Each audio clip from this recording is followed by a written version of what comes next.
구원론에 들어가게 됩니다. 구원론은 이제 내용이 조금 많아요. 그래서 한 3주 정도 저희가 보통은 이제 2주 만에 끝나는데 구원론은 저희가 한 3번에 걸쳐서 좀 나누게 될 거고요. 오늘은 2가지 단락만 좀 나누려고 합니다. 구원론 첫 번째 시간은 이제 두 가지 단락만 나누려고 하는데, 첫 번째 단락은 이 구원이 나로부터 시작이 된 게 아니라 오직 하나님으로부터 시작이 되었다. 그래서 오직 은혜로 받는 것이다. 구원은 이 부분에 대해서 저희가 나누려고 하고요. 그 다음에 은혜로 우리가 이제 택함을 받아서 구원을 우리에게 하나님께서 작정을 하셨다고 한다면, 우리에게 이루어지는 구원의 가장 첫 번째 걸음이 있다고 한다면 그것이 무엇이냐면 우리를 하나님이 부르셨다는 겁니다. 이게 이제 첫 번째 걸음이 되거든요. 그래서 이 2가지를 저희가 한번 좀 오늘 간단하게 좀 나누어 보려고 합니다. 자, 첫 번째 단락, 오직 은혜로 받는 구원입니다. 그 밑에 보시면 만일 하나님의 구원을 일에 대한 보상으로 받는 것이다 라고 한다면 어떤 일이 어떻게 벌어질까라는 이제 건데요. 한번 생각해 보시겠어요? 만일 하나님이 우리에게 주시는 이 은혜의 구원을 내가 내가 한 일에 대한 보상으로 내가 받는 게 구원이다 라고 한다면 우리의 신앙생활은 어떻게 될까요? 만약에 구원이 보상이다 라고 한다면 상상을 한번 해보실 수 있으시겠어요? 진짜 열심히 되죠. 네, 진심이 느껴졌는데 문제는 그 열심의 기준을 누가 세울 거냐가 일단 또 문제가 되는 거겠죠. 그리고 만약에 교회에 그런 기준이 있다고 한다면 아마 지금 여기 있는 분들이 다 경쟁자가 될 겁니다. 그리고 신천지처럼 14만 4천 명 이거를 제가 그냥 제가 할 수는 없겠죠. 성경에서 또 이렇게 해석을 잘못해가지고 몇 명이다, 12제자다, 12명이다 그러면은 여긴 저희는 12명 안 되니까 다 들어갈 수는 있겠네요. 그렇게 돼버리면 교회가 아마 이제 난장판이 이제 되어 버릴 겁니다. 그리고 회사에서 성과급이라고 들어보셨죠? 성과급이 뭐죠?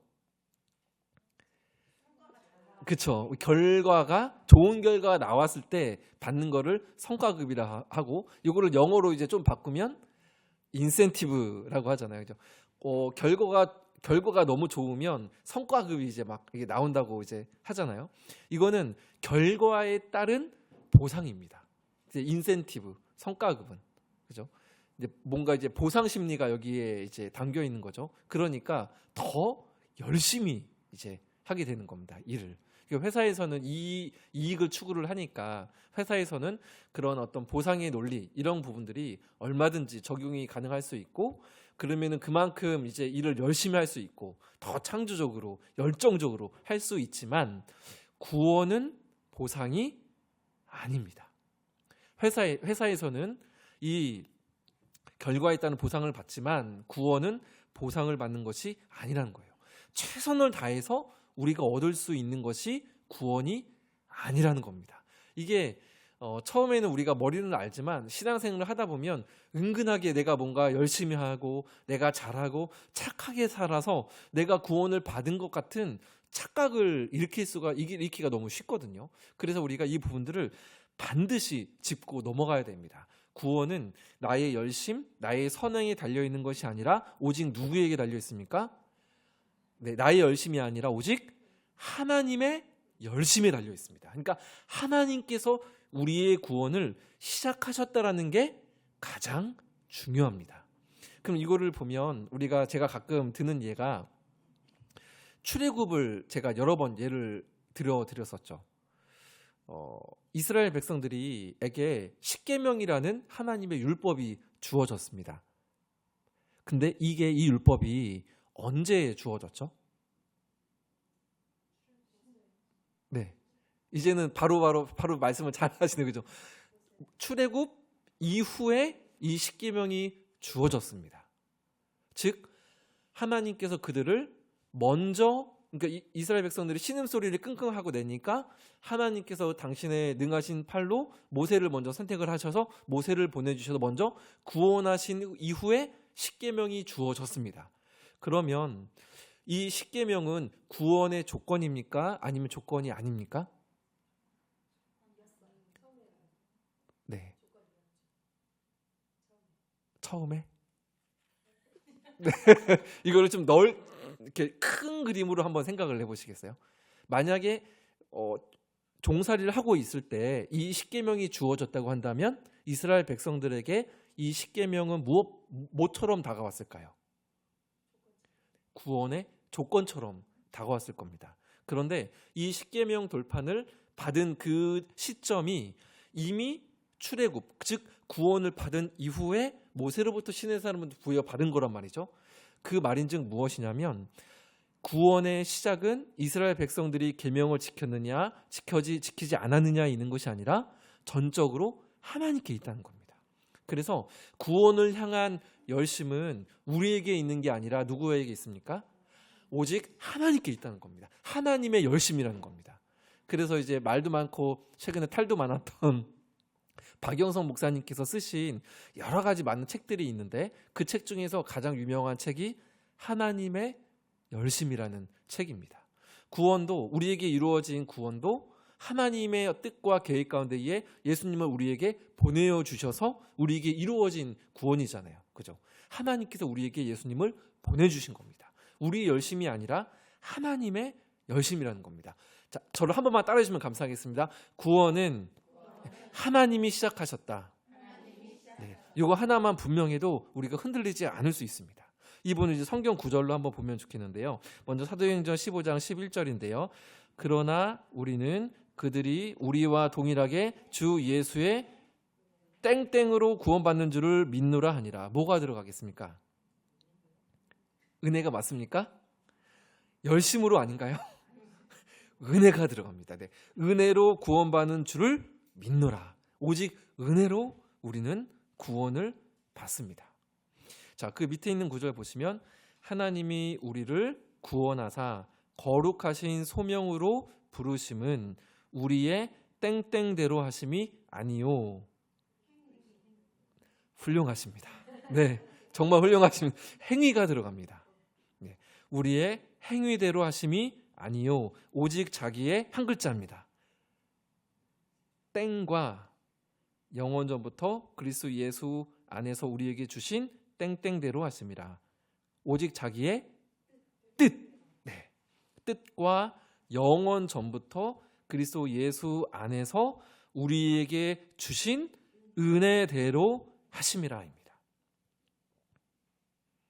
그 구원은 반드시 무조건적인 시작을 가집니다. 절대로 조건이 있는 게 아닙니다.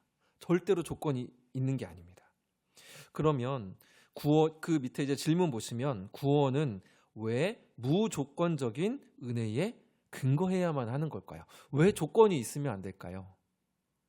왜 조건이 있으면 안 될까? 저희가 그 서두에 제가 질문 드리고 이렇게 답해 주셨던 것처럼 만약에 조건이 걸려 있으면 너무 힘들 겁니다.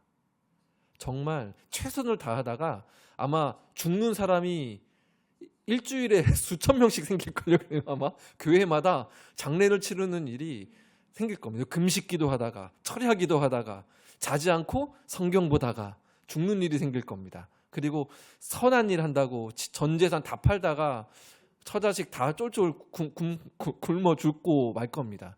만약에 공로가 나의 선행이 나의 최선이 열심히 구원의 조건이라면 말이죠. 그리고 만약에 죽지는 아니할지라도 아마 만약에 조건이 구원의 어떤 그러한 기준이 된다고 한다면 저희 복도 저 벽면에 그래프가 붙어 있을 겁니다. 무슨 그래프가 붙어 있겠습니까? 그죠? 많이 해보셨나요?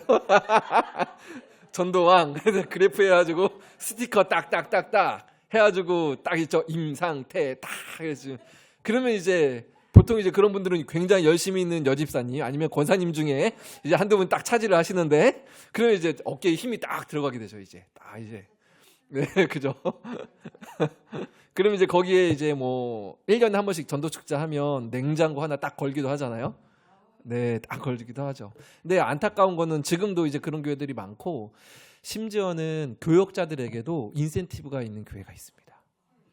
그거는 너무 인간적이고 너무 인위적이죠. 그래서 이제 그 교회에서는 한 사역자는 과로로 소천하신 목사님도 계셨어요. 그러니까 이거는 너무 이제 인간적이지 않죠. 은혜로 우리가 움직여야 되는데 조건으로 보상으로 움직인다고 한다면 그게 하나님 앞에 영광이 될 수가 있겠습니까? 도대체 누구 좋으라고 그렇게 보상을 걸고 목숨을 걸고 할까? 그죠? 이거는 절대 바람직하지가 않죠. 오늘 매일 성경 혹시 묵상하신 분 계신가요? 괜찮습니다. 네, 그래서 제가 필요합니다. 제가 있어야죠. 오늘 매일 조금 마음이 낙심이 되는데 제 마음이 낙심되지 않도록 분발해 주시기 바랍니다. 이제 베드로가 3번 부인한 다음에 예수님을 만났지만서도 사명이 회복이 안 돼서 바닷가로 가서 물고기를 잡잖아. 나는 물고기를 잡으러 가노라 하고 베드로가 갑니다. 그러니까 제자들도 이 베드로를 따라갑니다. 근데 그리고 나서 이제 예수님이 그 바닷가로 찾아오시잖아요. 근데 와서 야 베드로 너 일로 와봐 해가지고 그를 책망하신 게 아니죠. 예수님이 하셨던 가장 첫 번째가 뭐였죠? 그쵸. 밥을 차려주셨습니다. 요즘에 저희가 성찬 예식에 대한 설교를 들으면서 예수님은 뭐를 차려주시는 분이다? 밥을 차려주시는 분이다. 예수님은 밥에 진심이셨다. 그죠? 진심이셨어요. 예수님의 사역의 3년 동안 엄청나게 많은 사람들을 먹이고 함께 마셨습니다. 죄인들과 그죠? 그런 세리들과 같이 먹고 마신 이 분이 예수님이셨는데 거기서도 예수님이 먼저 밥을 차려주시죠.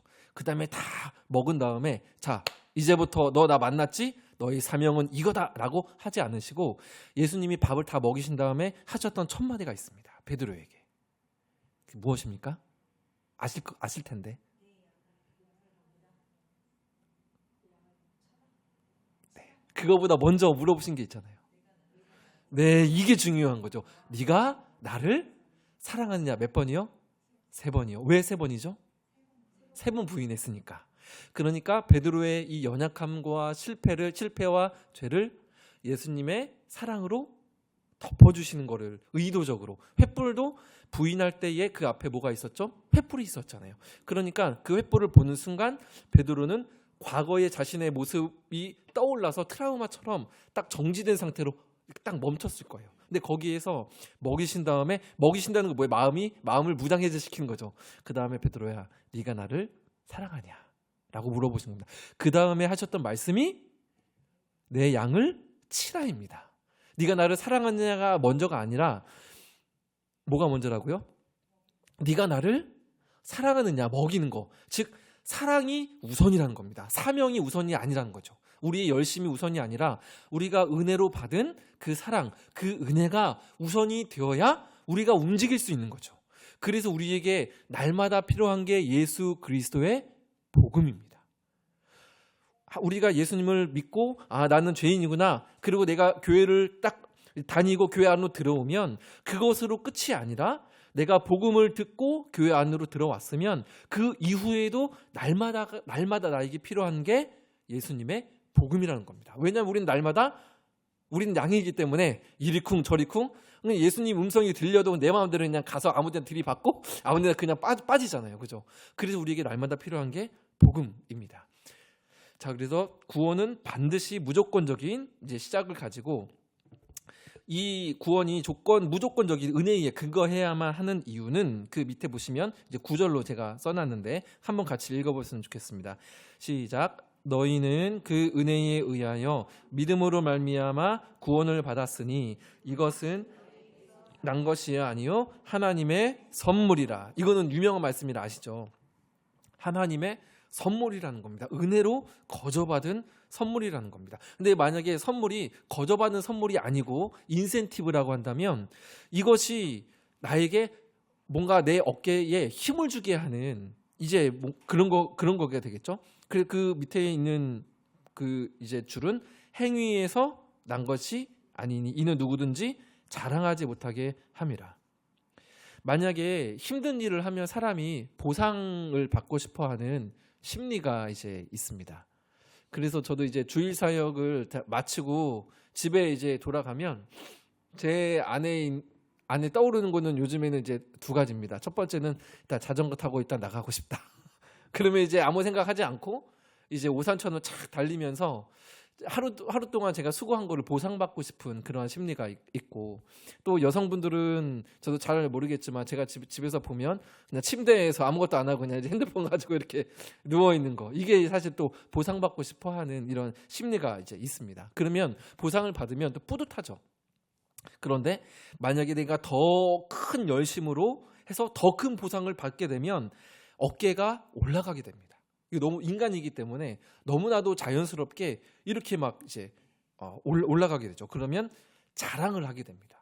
근데 구원은 절대로 자랑할 수 있는 성질이 아니죠. 왜요? 그렇죠. 구원은 나로부터 시작한 게 아니라 하나님께서 주신 선물이기 때문에 우리가 절대로 자랑할 수 있는 성질의 것이 아니라는 겁니다. 절대로. 그럼 여기서 한 걸음만 더 나아가면 우리가 받은 직분도 마찬가지인 거죠. 은혜로 여러 가지 상황에 따라서 나에게 주어진 것이 직분인데, 그것을 뭔가 하나님께 내가 봉사를 열심히 했기 때문에 나에게 주어진 직분처럼 생각하게 된다면 그때부터는 교회 안에 분란이 일어날 겁니다. 목회자도 마찬가지이고 여러 가지 많은 직분들이 다 동일할 겁니다. 직분은 하나님과 사람을 섬기라 주신 것이 직분이지 위에 서서 군림하라고 주신 것이 아닌 줄 저는 믿습니다. 이 부분들을 저희가 잘 이제 해야 되고요. 자, 그러면 그 밑에 있는 이제 질문인데요. 자, 그렇다면 구원을 위해 인간이 할 일은 없다는 말일까요? 한번 생각해 보시겠습니까? 구원을 위해서 인간이 할 일은 없다는 말일까? 이게 질문이 조금은 살짝 애매할 수도 있는데, 그렇다면 구원을 위해 인간이 할 일은 없다는 말일까요? 있어요? 아,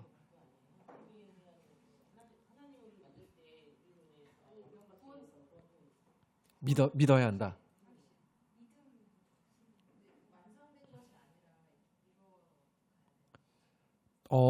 네, 맞죠. 또 성화의 과정, 그죠? 성화의 과정이 우리에게 주어진 것도 맞죠. 네, 근데 앞서서 이제 믿어야 한다라고 했는데, 그러면은 여기에 우리의 자유 의지로 내가 그 선택을 하는 건가요? 그 믿음을? 아니에요? 네.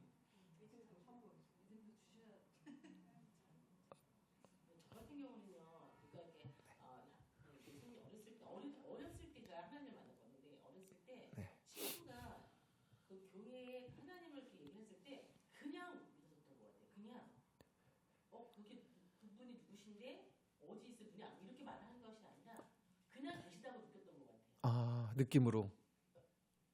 네, 네, 네, 네.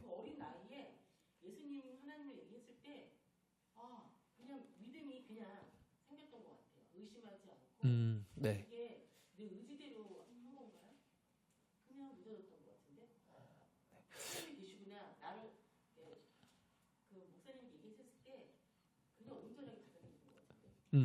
네.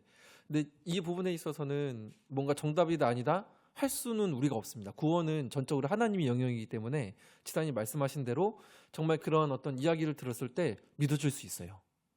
그렇죠? 네, 네, 믿어줄 수 있습니다. 근데 이 부분에서 조금만 이제 생각을 해보면, 저희가 이제 예를 들어서 거리에, 네, 맞아요. 그것도 중요한 겁니다. 주는 사람이 있어야 되죠. 네. 거리에 이제 거린이 있습니다. 돈을 구걸을 하는. 그러면 돈을 지나가는 사람이 주잖아요. 그러면은 그거를 어떻게 해야 되죠? 거리는 받아야 됩니다. 네. 손도 내밀지 않고 그냥 가만히 있으면 그 돈은 나의 것이 아니잖아요. 다른 사람이 와서 채갈 수도 있잖아요. 그럼 받아야 됩니다. 이게 바로 우리가 믿음으로 반응을 하는 겁니다. 그런데 여기서 조금만 더 생각을 해보면, 여기에서 이제 이제 감리교 쪽을 알미니안주의라고 하고 우리 장로교 쪽을 이제 칼빈주의라고 이제 하거든요. 존 칼빈 들어보셨죠? 이 사람이 이제 저희가 갖고 있는 개혁주의라는 이 신학의 거의 뭐 창시자처럼 불리우는 사람인데 이 알미니우스주라 칼빈주의, 감리교와 장로교의 차이가 이 부분에서 가장 기초적으로 좀 갈리는 부분이 있어요. 무엇이냐면 감리교 이제 알미니우스 여기에서는 많은 사람들에게 복음이 들려진다. 그런데 그 복음을 선택할 자유는 오로지 온전히 인간에게 있다. 이렇게 이제 말을 합니다. 자유의지로 내가 선택할 수 있는 거라고 이야기를 해요. 그럼 내가 선택하지 않으면 구원을 받지 못할 수도 있다라고 말을 합니다. 그래서 인간의 어떠한 의지적으로 선택하는 이것도 인간의 공로 안에 들어가겠죠?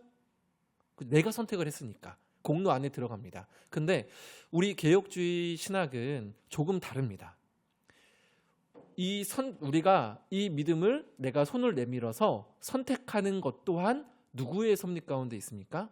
하나님의 섭리 가운데 있습니다. 이것이 저희가 몸담고 있는 이제 장로교회 개혁주의 신학의 가장 중요한 부분입니다. 겉으로 볼 때에는 내가 선택했습니다라고 하지만 이 선택 또한 하나님께서 하나님의 섭리 가운데에 우리로 하여금 선택할 수 있는 그러한 의지도 성령께서 역사하여 주셔서 우리에게 주셨음을 우리가 믿습니다. 그래서 아마 조인숙 집사님께서도 그렇게 말을 했던 것도 성령께서 그 시간 가운데에 역사하셨기 때문에 믿어지게 되는 걸 수 있는 거죠. 왜냐하면 성령의 역사는 우리가 감히 할 수가 없는 역사이기 때문에 그렇죠. 그래서 이 부분들이 이제 감리교 알미니우스주의와 이제 칼빈 이 장로교와의 좀 중요한 차이점이라서 제가 좀 참고로 좀 말씀을 드렸고요. 그래서 이 부분에서 첫 번째 단락에서 정리하실 것은 우리를 향한 하나님의 구원은 100% 하나님으로부터 시작이 되었다. 이 부분이 가장 선명하게 하시면 됩니다. 99.9% 하나님께 있고 0.1%는 그래도 인간에게 있겠지라고 생각을 하는 순간 우리를 위해서 죽으신 예수님의 십자가 사역은 제로가 되어버립니다. 99.9%도 아니고 100% 하나님께서 시작하신 은혜가 우리에게 주어진 구원입니다. 0.00001%도 아니라 우리에게는 제로인 거예요. 죄라는 바다에 빠진 사람이 스스로 나올 수 없기 때문에 하늘에서 손을 내밀어서 우리를 건져주셨기 때문에 우리에게는 구원의 공로가 단 1%도 없다라는 것입니다. 이 부분이 가장 이제 중요하고요. 자, 그렇다면 구원을 위해 인간이 할 일은 없다는 말일까? 여기에서 이제 저희가 좀 이야기를 나누었었는데 여기서 조금만 더 설명을 드리면 은혜 받은 사람은 움직이게 되어 있습니다. 이것이 정말로 내가 하나님으로부터 내가 아무런 자격이 없는데 은혜를 받았구나. 아마 그 처음으로 하나님을 인격적으로 만났을 때가 아마 있을 겁니다. 말씀을 통해서든지 아니면 뭐 예배 가운데라든지 내가 성경을 읽으면서 은혜 받았을 때에 마음이 활짝 열려지고 이제 막 이렇게 넓어지잖아요. 그러니까 저도 이제 은혜 받았었을 때 저는 기도원에 가서 찬양을 막 하다가 그 은혜가 이제 막 제 안에 막 이렇게 들어왔었는데 그때 저에게는 이것도 참 신비한 거죠. 마음이 너무나도 활짝 열린 거예요. 그래서 밖에를 나가는데 밖에 있는 돌멩이가 보석처럼 반짝반짝하게 보이는 겁니다. 근데 이게 웃으셔도 괜찮습니다. 근데 이게 정말로 이거는 말로 설명할 수 없을 정도의 신비한 경험이에요. 정말 이 바닥에 있는 이 돌이 그렇게 이뻐 보일 수가 없고 내가 밖에 나가면 모든 사람들을 다 사랑할 수 있을 것 같고 예수 믿으세요 말을 할 수 있을 것 같은 이 충만한 은혜. 근데 그 충만한 은혜는 그때 이후로는 없었습니다. 그냥 한 일주일 정도 이 은혜가 있었었는데 그렇게 되니까 제 언행 삶 자체가 굉장히 많이 이제 막 이렇게 달라지게 되더라고요. 그러니까 은혜를 깊이 깨달으면 움직일 수밖에 이제 없다라는 것이죠. 그래서 이 구원 이렇게 저희는 신학이니까 지금 배우고 있는 게 나누고 있는 게 구원론이니까요. 이 구원론은 은혜와 그리고 받은 은혜에 대한 반응으로 움직이는 것이 구원론입니다. 그래서 아까 말씀하셨던 것처럼 성화라고 하잖아요. 성화. 여기에 성화에 하나님께서 우리를 성화시키도록 이끄시는 은혜도 있지만 그 은혜에 우리도 반응해야 되는 책임도 있는 거죠. 왜요? 우리가 구원을 은혜로 받았으니까 그 은혜 입은 사람답게 하나님 앞에 살아가고자 하는 반응으로서의 어떤 우리의 움직임이, 우리의 다짐들이 사실 또 필요할 수도 분명히 있다는 겁니다. 근데 그러한 어떤 내 안에서 하나님 앞에 거룩하게 살고자 하는 이 열심의 동기 또한 하나님께서 시작하신 복음에 있습니다. 나의 열심으로만 하게 되면 이것도 한계가 있으니까 그때마다 우리가 바라봐야 할 것은 십자가인 거죠. 아, 내가 나 때문에 예수님께서 죽으시고 부활하셨구나. 그 은혜가 우리에게 날마다 이제 필요한 게 되는 겁니다. 자, 요게 이제 첫 번째, 오직 은혜로만 받는 구원. 오직 은혜로만. 신천지는 여기에서 완전히 반대가 되는 거죠. 신천지에서도 선행을 이야기를 합니다.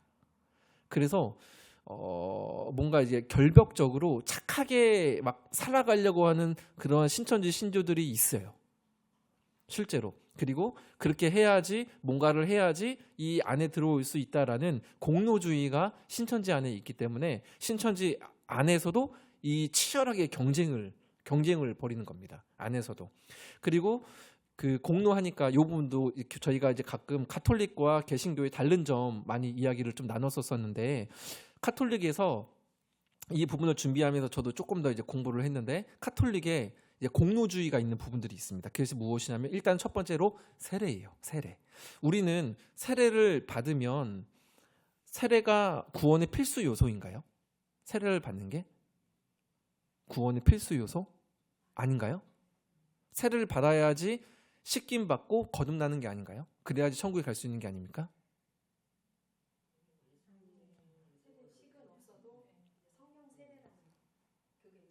네, 성령께서 내 안에 내주하시고 오직 우리는 의인은 믿음으로 말미암아 살리라. 이것이 저희가 이제 갖고 있는 중심 어떤 이제 신앙의 고백이잖아요. 그런데 이제 과거에는 어떠한 가르침들이 있었었냐면 로마 가톨릭 그런 이제 쪽에서는 세례는 구원의 필수 요소다. 이렇게 이제 말을 하기도 합니다. 그래서 그 세례를 주는 사람이 또 누굽니까? 사제들이죠. 교황과 이런 사제들이잖아요. 그래서 그러한 중간에 또 어떻게 보면 중보자 역할을 하는 한 분이 또 끼어드는 겁니다. 그래서 그 세례 의식 자체를 굉장히 중요하게 이제 여깁니다. 그리고 또 있는 게 고해 성사가 있잖아요. 고해 성사가 뭐죠? 나의 죄를 고백하면 사함을 받는다라는 거잖아요. 그러면 그것도 사함도 내가 무엇을 하면 고백하면 사함을 받는다입니다. 그런데 우리는 뭐죠? 우리가 회개해야 용서를 받습니까? 아니면 이미 우리가 용서를 받았기 때문에 회개를 합니까? 잘 대답하셔야 됩니다. 근데 사실은 표면적으로는 맞지만 또 생각해보면 틀리기도 합니다. 우리가 회개를 할 수 있는 이유는 예수님이 우리를 위해서 먼저 죽으시고 부활하셨기 때문에 우리의 회개가 가능한 겁니다. 내가 용서받았기 때문에 회개할 수 있는 거죠.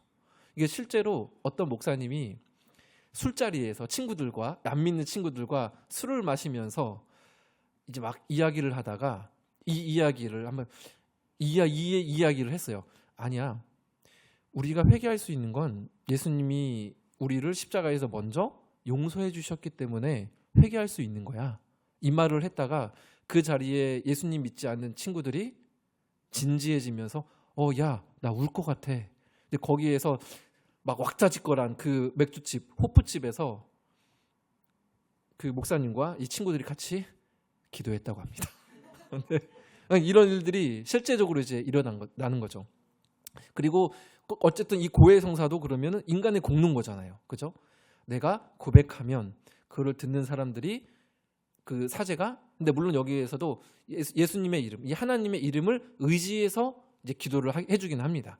근데 그렇게 하면은 죄가 사함을 받는다고 이제 하죠. 근데 여기서 또 끝난 게 아니에요.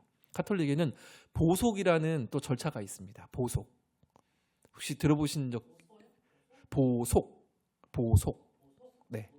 네. 이게 뭐냐면 죄의 용서와 형벌은 별개라는 거예요. 내가 고해성사를 해서 나의 죄를 사함을 받았잖아요. 근데 뭐는 남아 있어요? 형벌은 남아 있다는 겁니다. 그래서 이 형벌을 뭘로 그러면은 대신 속할 수 있을까요? 네. 헌금, 선행 이런 걸로 보속을 할 수 있다라고 이제 그렇게 이제 가르칩니다. 천주교에서는. 그래서 이제 그러면 이제 그 사제가 이제 알려준다고 해요. 이런 어떤 선행을 이렇게 좀 하십시오. 그러면 그 형벌을 그 내가 하는 선행으로 갚아 나가는 겁니다. 네. 근데 저희가 갖고 있는 개혁주의랑은 완전히 다르죠. 저희는 보상이 아니라 은혜로 구원받고 은혜로 살아가는 건데 이제 한쪽 편에서는 뭔가 내가 이 속함을 받으려면 내가 뭔가 행위로 선행으로 해야 되는 이러한 이제 또 부분들이 또 이제 있는 거죠. 저도 자세히는 모르기 때문에 더 이제 이야기를 했다가 되게 잘못 말할 수도 있으니까 네, 요 정도에서만 또 어떤 이런 차이점이 있다는 것을 좀 이제 말씀을 드리고요. 자, 두 번째인데 두 번째 타이틀을 한번 읽어주시겠습니까? 시작. 네, 하나님이 나를 부르신다는 거죠.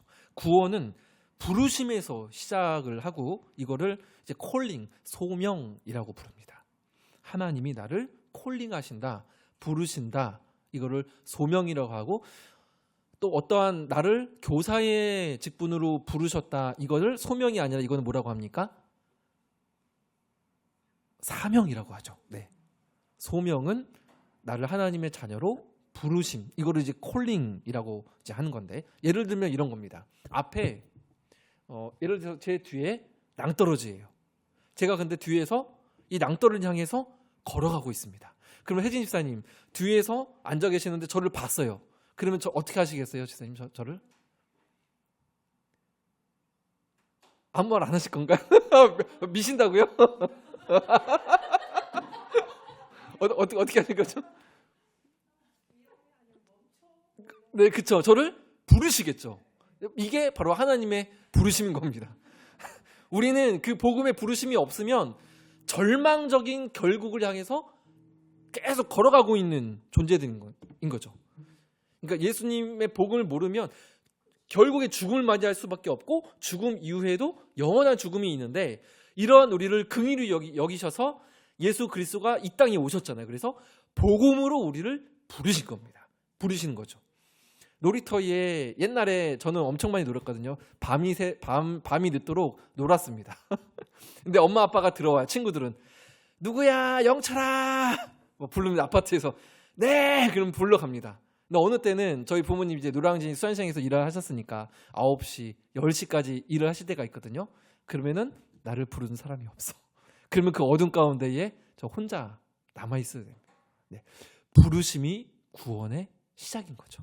상태야 하고 저를 부르시는 것. 이게 부르심의 구원론에 있어서 첫 번째 우리를 향한 그 구원의 첫 번째 걸음이 바로 이 부르심인 거죠. 나를 창조하신 이가 내 이름을 불러주셔야 우리가 갈 수 있는 거죠. 불러주셔야. 불러주는 이 없이 스스로 깨닫는 사람이 있을까요? 없습니다. 근데 성령님께서 마음에 감동을 주시든지 말씀을 통해서라든지 어떠한 사람을 통해서라든지 불러주시는 거죠. 그래서 그 밑에 말씀을 보시면 같이 한 번만 읽어보면 좋겠는데 그 가로를 먼저 좀 볼까요? 내 백성이니 이는 너희를 어두운 데서 땡땡땡땡 그의 기이한 빛에 들어가게 하신 이의 아름다운 덕을 선포하게 하려 하십니다. 가로에 네 글자 뭐가 들어갈까요? 어두운 데서 부르신다를 좀 바꾸면 불러내어가 들어가죠. 네, 불러내었다란 말입니다. 불러내어. 그 다음에 아름다운 선포하게 하시면 너희가 전에 백성이 아니더니 이제는 하나님 백성의 전에는 땡땡을 얻지 못하였더니 이제는 긍휼을 얻은 자니라. 이 두 번째 가로에는 뭐가 들어갈까요? 똑같이 긍휼이 들어갑니다. 그러니까 영원한 죽음으로 가고 있는 우리를 하나님께서 불쌍히 여기셔서 우리를 부르셨다가 되는 거죠. 그러면 요 베드로전서 2장 9절 10절을 천천히 저희가 한 단어 한 단어 생각하시면서 한번 좀 읽어보면 좋겠습니다. 같이 한번 읽겠습니다. 그러나 너희는 택하신 족속이요 왕 같은 제사장들이요 거룩한 나라요 그의 소유가 된 백성이니 이는 너희를 어두운 데서 불러내어 그의 기이한 빛에 들어가게 하신 이의 아름다운 덕을 선포하게 하려 하심이라. 너희가 전에는 백성이 아니더니 이제는 하나님의 백성이요 전에는 긍휼을 얻지 못하였더니 이제는 긍휼을 얻은 자니라. 아멘. 이제는 긍휼을 얻은 자니라. 우리는 다 긍휼을 얻은 자들입니다. 불쌍히 여김을 받았기 때문에 우리를 불러내어 주셨습니다. 우리에게는 아무런 공로도 자격도 없습니다. 자격이 있다고 한다면 그저 나는 하나님으로부터 불쌍히 여김을 받았다라는 이 은혜밖에 우리에게 없는 거죠. 그 단어들이 조금 중요한 단어가 있어서 밑에 좀 써놨는데 아름다운 덕을 선포하게 하려 하심이라라고 있는데 이 부분들은 이제 굳이 써두면 요거 이제 헬라어로는 아레타스라는 단어인데요. 여기는 성경에는 아름다운 덕 두 단어로 되어 있잖아요. 근데 성경 원문은 그냥 한 단어입니다. 아레타스. 이 뜻이 무엇이냐면 탁월하다라는 뜻입니다. 탁월한 사역으로. 그 영어로는 주영 선생님 이거 발음 어떻게 하죠? 네, excellencies 맞나요? excellencies. 네, excellent는 알겠는데 아이스크림 이름은 알겠는데 excellency는 저 잘 모르겠어요. 이 탁월하심. 그러니까 하나님의 그 탁월하심으로 우리를 불러내셨다. 선포하셨다. 복음을 선포하셨다라는 말이고 불러내다라는 말이 핵심인데 요건 이제 칼레오라는 단어인데 누구누구라고 이름을 부르다라는 의미를 갖고 있습니다. 청하다, 초청하다, 불러내다. 이제 하나님이 우리를 당신의 나라로 초청하신 거죠. 부르신 거죠. 그 편지는 예수 그리스도께서 직접 드시고 그죠? 보혈로 도장을 찍으신 이 그리스도의 편지를 우리에게 먼저 보내어 주셔서 초청하셨기 때문에 시작된 것이 구원이다라는 것이고요. 이 부분에 있어서 제가 써놓지는 않았는데 요거를 한번 잠깐만 좀 적어주시면 좋겠습니다. 효력 있는 부르심입니다.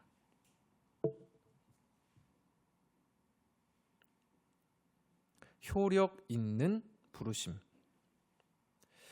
그럼 그 나누었던 부분들 부르심을 우리가 조금 풀어보면 내가 구원을 받을 수 있도록 하나님 먼저 나의 마음을 활짝 여시는 게 부르심이라고 이제 보면 되겠죠. 내가 전혀 모르고 마음도 탁 닫혀 있어서 죽음으로 가고 있었는데 하나님이 내 이름을 알고 부르셔서 내 마음을 죽음으로 가고 있는 걸 멈추시고 내 마음을 활짝 열어주신 거. 이게 이제 부르심인데 뭐 예를 들면 삭개오도 있겠죠. 삭개오를 그 이름을 들으신 적도 없었을 텐데 그 뽕나무로 가셔서 그 보신 다음에 하시는 말씀이 삭개오야 내려오라라고 하잖아요. 신적인 부르심이잖아요. 근데 여기에서 저는 효력이 있는 부르심을 봅니다. 뭐냐면 이 당시에 삭개오 같은 경우에는 굉장히 사람들의 지탄을 받는 세리 중에 세리였잖아요. 세리장이었지 않습니까? 그러면 웬만한 사람들의 말은 듣지를 않을 겁니다.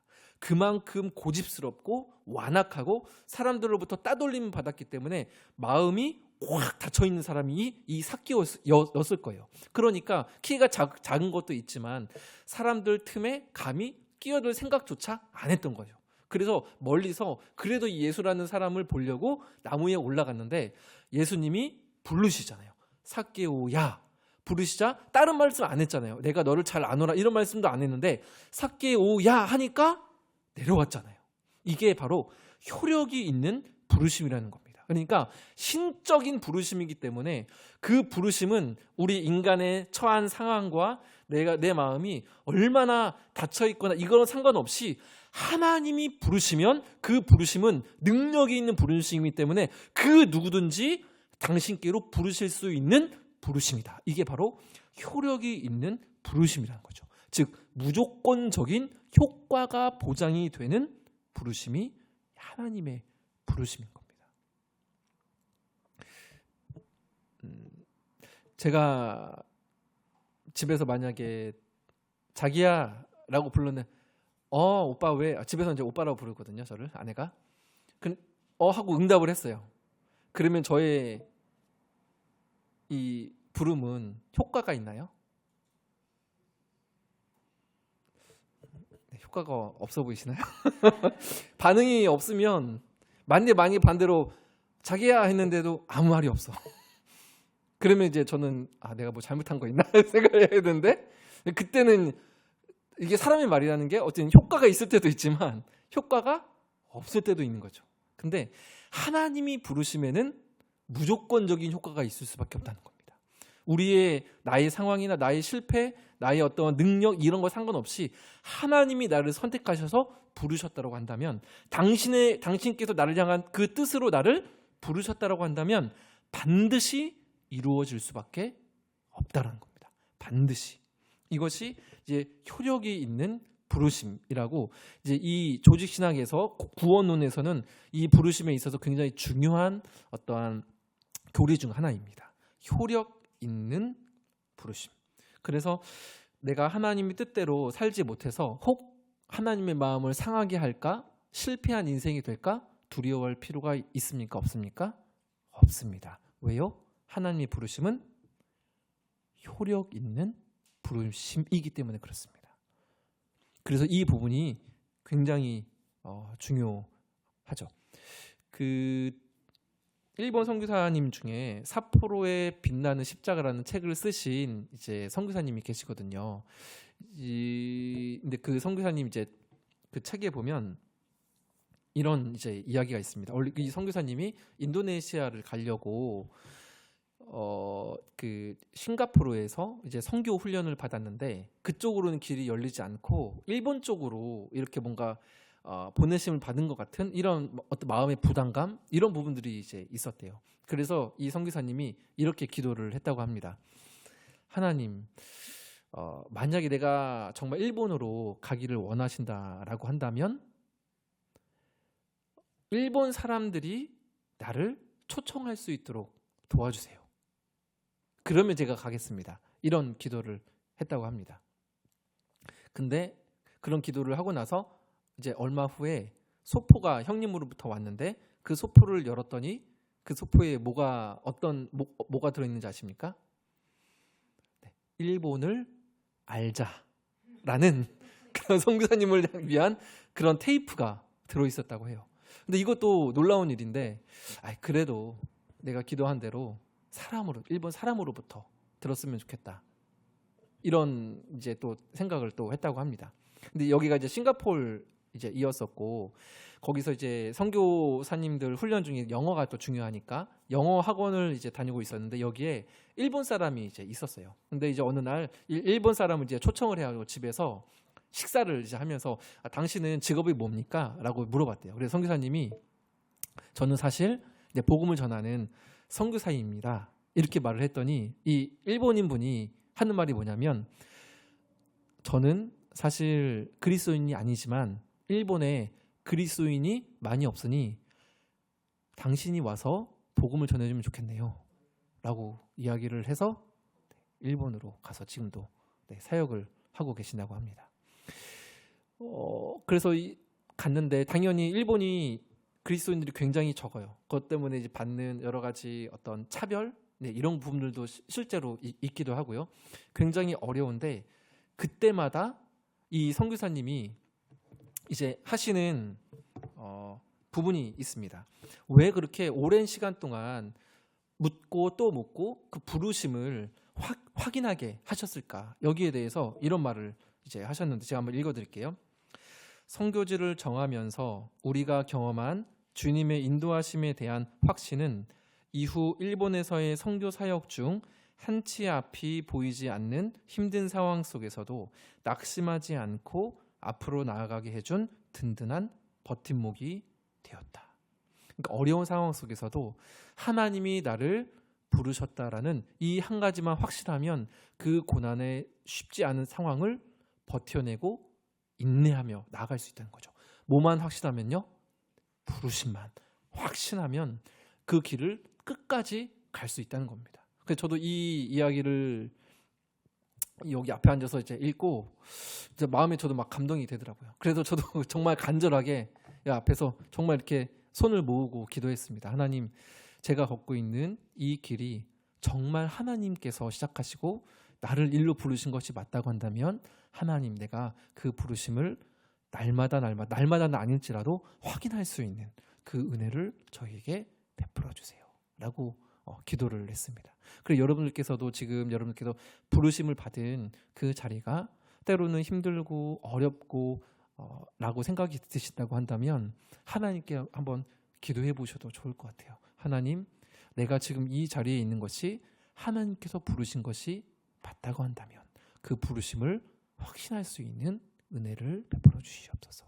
이거 하나만 분명하면 우리는 끝까지 갈 수 있습니다. 그리고 오늘 페이퍼도 이어서 좀 보면요, 그러면 이제 무엇으로 부르실까인데, 그 주께서 사랑하시는 형제들아, 요 본들을 같이 한번 읽어보면 좋겠습니다. 같이 한번 읽겠습니다. 주께서 사랑하시는 형제들아, 우리가 항상 너희에 관하여 마땅히 하나님께 감사할 것은 하나님이 처음부터 너희를 택하사 성령의 거룩하게 하심과 진리를 믿음으로 구원을 받게 하심이니, 이를 위하여 우리의 땡땡으로 너희를 부르사 우리 주 예수 그리스도의 영광을 얻게 하려 하심이니라. 이를 위하여 우리의 땡땡으로 너희를 부르사라고 했는데, 여기에는 뭐가 들어갈까요? 제가 좀 아까 이렇게 나누면서 잠깐 말씀드리긴 했었는데 두 글자가 들어갑니다. 영어로는 굿뉴스, 복음입니다. 복음으로 너희를 부르사인 거죠. 복음은 우리가 할 수 없기 때문에, 그죠? 나에게 자격이 없기 때문에 하나님께서 우리에게 먼저 행하신 일, 거기에는 우리의 공로가 1%라도 들어갑니까? 하나도 들어가지 않습니다. 우리가 할 수 없기 때문에 하나님께서 우리를 행하신 일, 그 소식이 우리를 살리는 것이죠. 근데 그 소식으로 우리를 불렀다라는 겁니다. 상태야, 너 열심히 하면 내가 구원을 줄게 라는 소식으로 저를 불렀다면 그건 굿뉴스가 아니라 배드뉴스가 되는 거겠죠. 조건이 담겨 있으니까요. 하나님 언제까지 나일까 하면서 끙끙대면서 조건을 만족하기 위해서 전전긍긍하겠죠. 그러나 우리에게 주어진 이 복음은 공로가 아니라, 자격이 아니라 하나님께서 시작하신 은혜의 복음이니까, 하나님이 우리를 구원으로 부르심은 복음으로 말미암아 우리를 부르셨다는 겁니다. 복음으로 우리를 부르셨다. 그래서 이 사실이 우리에게 가르쳐준 두 가지가 있습니다. 이제 페이퍼에 보시면 첫 번째 타이틀 한번 읽어주시면 감사하겠습니다. 우리는, 여기입니다. 시작. 우리는 날마다 복음이 필요하다. 우리는 날마다 복음이 필요합니다. 이 부분들을 많은 분들이 사실은 잘 인지를 하지 못하시고 계세요. 제가 이렇게 예를 들어드리는 거긴 하지만, 수영장이 있으면 수영장에 들어갈 때 티켓을 우리가 구매해서 받고 들어가잖아요. 그러면 그 티켓을 수영장에서는 버려버립니다. 그러나 교회에서는 우리가 그 복음을 듣고 교회 안에 들어오면 이제부터 내가 뭐를 해야 돼요? 뭐를 하면 됩니까? 뭐를 열심히 해야 됩니까? 어떤 사역을 해야 됩니까? 이게 중요한 게 아니라, 내가 복음이라는 티켓을 들고 교회 안에 들어왔으면 그때부터 우리가 집중해야 되는 것은 무엇입니까? 복음인 거예요. 내가 하는 것이 중요한 게 아니라 복음이 나를 움직이게 하고, 이 복음 안에 담겨있는 은혜와 사랑이 나로 하여금 하나님의 일을 하게 만들기 때문에 우리의 초점은 내가 무엇을 하겠습니까가 아니라 복음이라는 겁니다. 날마다 우리에게는 복음이 필요한 거죠. 근데 왜 날마다 우리에게 복음이 필요할까요? 여기서 고민이 필요합니다. 왜 우리 날마다 복음이 필요하죠? 예수님이 나를 위해 죽으시고 다시 살아나셨다. 믿는 자마다 멸망치 않고 구원을 얻게 된다. 이 복음이 왜 날마다 우리에게 필요하죠?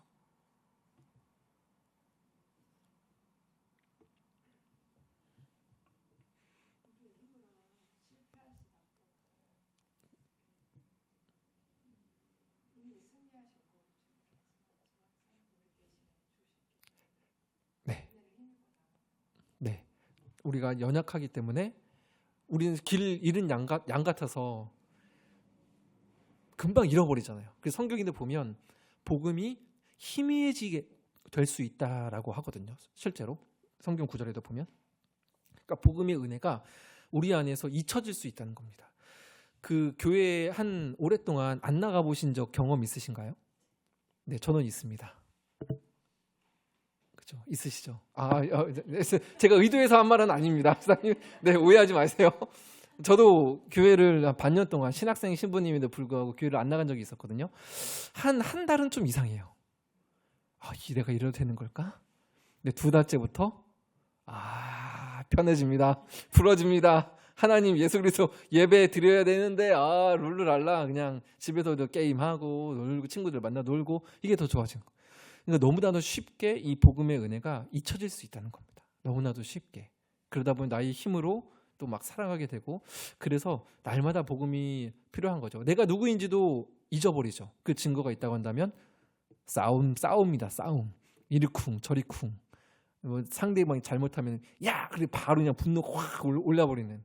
근데 그러기 때문에 우리 나를 위해서 죽으시고 부활하셨다라는 이 복음이 우리를 잡아주지 않으면 우리는 이리쿵 저리쿵 할 수밖에 없는 존재이기 때문에 날마다 우리에게는 이 복음이 필요한 겁니다. 그래서 그 구절에 보면 또 우리에게 이르시되 아무든지 나를 따라오려거든, 이게 신앙생활 아닙니까? 그죠? 예수님을 따라가는 거.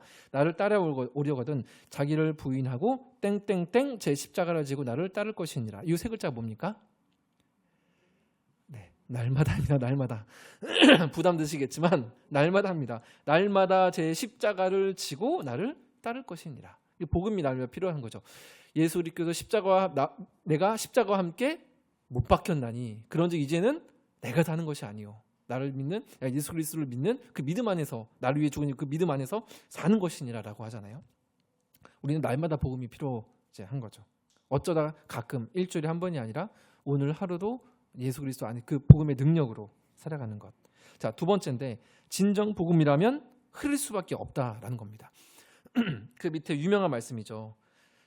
그런즉 그들이 믿지 않는 이를 어찌 부르리요, 듣지도 못한 이를 어찌 믿으리요, 전파하는 자가 없이 어찌 들으리요라고 하잖아요. 그러니까 부르심이 하나님께서 강권적으로 효력 있는 부르심을 부르시지만 그 부르심의 통로로 누구를 사용하십니까?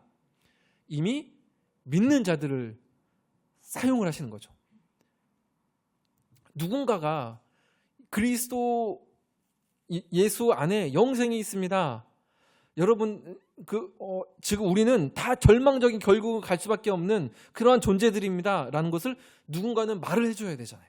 근데 말을 해줘서 하나님의 부르심이 없다면, 그 소리를 듣지 못한다고 한다면 어떻게 멈추고 돌이킬 수 있느냐라는 말인 거죠. 그러니까 누군가는 부름에 스피커가 되어줘야 된다는 겁니다. 그래서 세례 요한이 회개하라 천국이 가까웠느니라. 그래서 나는 소리로 왔다고 하잖아요. 소리. 누군가는 소리가 되어야 됩니다. 스피커가 없이는 들을 수가 없는 거죠. 들을 수가 없으면 계속 낭떠러지를 향해서 갈 수밖에 없는 겁니다. 그 사명이 우리에게 이제 이미 복음을 듣고 하나님의 자녀가 된 사람들에게 있다는 겁니다. 이렇게 해서 이제 하나님이 나를 부르신다. 부르셨다고 한다면 누가도 나도 부르실 그러한 또 주어진 사명이 우리에게 또 있음도 우리가 또 잊어서는 안 됩니다. 그래서 결론은 하나님께서 나를 당신께로 부르신다. 이 부분 한 번만 같이 좀 선포해 보면 좋겠습니다. 같이 한번 선포하겠습니다. 하나님께서 나를 당신께로 부르신다. 나의 열심, 나의 공로가 아니라 오직 하나님께서 나를 어디에게로 부르십니까? 하나님께로, 당신께로 부르신다. 이 구원의 역사는 오직 은혜로 시작되고 부르시는 이도 내가 아니라 하나님이 나를 부르신다. 이 부분이 이제 구원론에 있어서 가장 중요한 첫 번째 시작이 되겠습니다. 구원은 하나님으로 시작된다. 하나님께서 나를 당신께로 부르신다. 이 두 가지가 오늘 나눔의 이제 핵심이 되겠고요. 이제 여러 가지 또 드시는 궁금하신 부분들이라 그거는 이제 저희가 오늘 삼겹살을 꾸면서 또 담소를 나누면서 또 이 부분에 있어서 궁금한 부분들이나 또 나눌 부분들을 같이 나누면 좋겠습니다.